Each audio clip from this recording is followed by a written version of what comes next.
భారత క్రికెట్ ఆటగాడు Nitish Kumar Reddy సార్ను CM చంద్రాల sir పిలుచుకున్నాడట.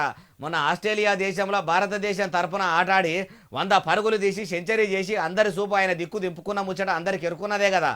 ఆ ముచ్చట ఎరకై చంద్రాల సారు కూడా కలిసేదందుకు రమ్మన్నాడట. ఎందుకంటారా చెప్తపారి. మొన్నటిదాకా క్రికెట్ ఆటగాళ్లల్లో దునియాంతా మొయ్యన మోత మోగిపోయిన ఆటగాని పేరు ఎవలది అంటే నితీష్ కుమార్ రెడ్డి సార్దే కదా. నితీష్ రెడ్డి సారు సంక్రాంతి పండుగ చేసుకుందామని ఆంధ్రకు వచ్చిండు. ఈ ముచ్చట తెలుసుకున్న ఆంధ్రప్రదేశ్ ముఖ్యమంత్రి చంద్రాల సారు పిలుచుకొని ఆయనను కలిసిండు. క్రికెట్ మస్తాడినవు, బాలును బైర్లు గుంజుకుంటా షెండికి చెమటలు పట్టించినవు, ఆంధ్రకు పేరు తెచ్చినవు. మన ఆంధ్రప్రదేశ్ రాష్ట్రంలో పుట్టి పెరిగిన నువ్వు భారత క్రికెట్ టీంలో ఉండు చాలా గొప్ప విషయము. ఇట్లనే ఇంకింత మందిని మన తెలుగు రాష్ట్రాల నుంచి తీసుకుపోయి చరిత్రను మర్ర తిరగ అని అన్నడుగా అవ్వచ్చు.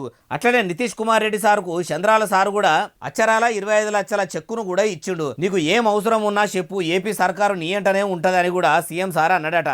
నితీష్ కుమార్ సార్ చూడండి ఏమంటున్నాడో. ప్లానింగ్ ఏం లేదండి, అంటే నాకు ఫస్ట్ ఇండియా ఏకి వెళ్ళాను. అక్కడి నుంచి నాకు అక్కడ ఇండియా కాలప్ వచ్చింది.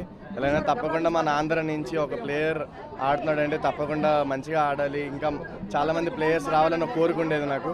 అండ్ నేను బాగా ఆడితేనే అది అవుతుందని భావించాను. అండ్ బాగా ఆడడం వల్ల చాలా హ్యాపీగా ఉన్నాను. ఇంకా బాగా ఆడితే మన ఆంధ్ర నుంచి ఇంకా మంచి ప్లేయర్స్ వస్తారని భావిస్తాను.